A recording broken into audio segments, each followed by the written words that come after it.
It began, as most great mysteries do, with a simple story told on the airwaves of late-night radio. In 1997, Art Bell, the legendary host of the paranormal radio show Coast to Coast AM, received a call from a man named Mel Waters. What Mel revealed that night set off a chain of events that would baffle skeptics and believers alike. His tale was not about UFOs or ghosts, but something stranger, a hole, a bottomless pit, located on his rural property near Ellensburg, Washington. But was it merely a hole, or something far more sinister? Was it perhaps a portal to another world?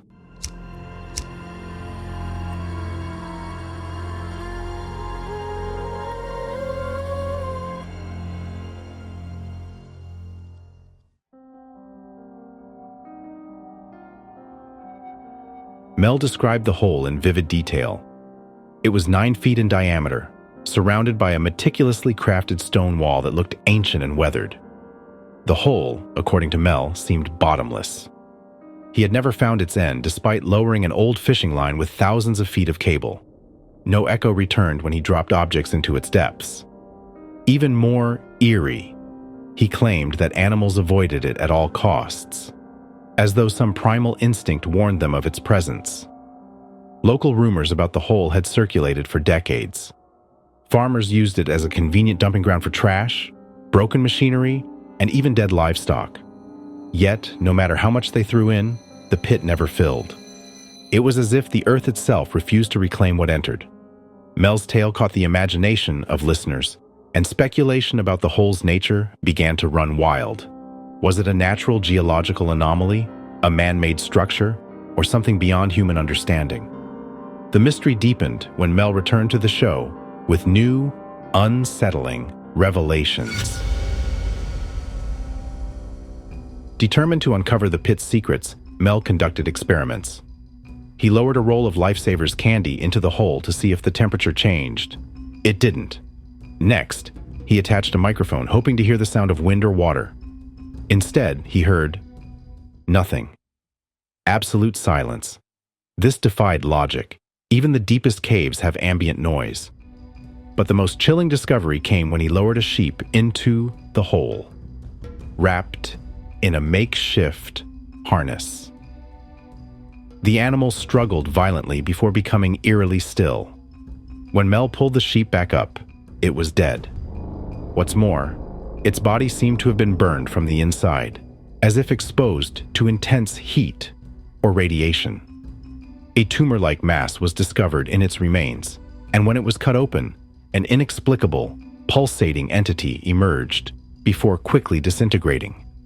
It was then that Mel began to suspect the hole was not just a physical void, but something much more ominous, perhaps even a gateway to another dimension. Mel's increasingly bizarre reports attracted attention from unexpected sources. He claimed that shortly after his radio appearances, men in black suits arrived at his property. They identified themselves as government officials and demanded he stop his experiments. They offered him a significant sum of money to lease the land indefinitely, barring him from ever returning. When he resisted, they threatened him with veiled warnings about national security. Shortly thereafter, Mel was forced to leave his property. Locals reported seeing the area cordoned off and guarded by armed personnel. Whatever was happening at the hole, it seemed the authorities were deeply interested in keeping it hidden. As news of Mel's hole spread, theories proliferated. Scientists speculated that it could be a natural sinkhole or a vent from an ancient volcanic system. Conspiracy theorists, however, proposed far stranger explanations. Some suggested it was a wormhole, a rift in space-time leading to another dimension. Others believed it was a passage to the underworld, a literal gateway to hell. A particularly chilling hypothesis emerged from an unlikely source: an old Native American legend. The Yakama people, who had lived in the region for centuries, spoke of a sacred pit where the boundaries between worlds grew thin. They warned that such places were not to be disturbed, as they served as prisons for malevolent entities. After a few more appearances on Art Bell's show, Mel vanished from the public eye. He reportedly moved to Australia, claiming his safety was at risk. But even from afar, his connection to the hole seemed to persist.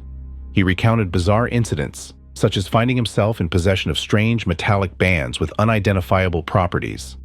He believed they were linked to the pit, but how they came into his possession remained a mystery. Speculation about Mel's disappearance ran rampant. Some believed he had been silenced by the government. Others thought he had succumbed to the psychological toll of his discoveries. A few even suggested that he had ventured into the hole himself, never to return. Over the years, others claimed to have encountered similar pits. Reports surfaced of bottomless holes in remote areas across the globe, each with its own peculiarities. Some were said to emit strange humming noises.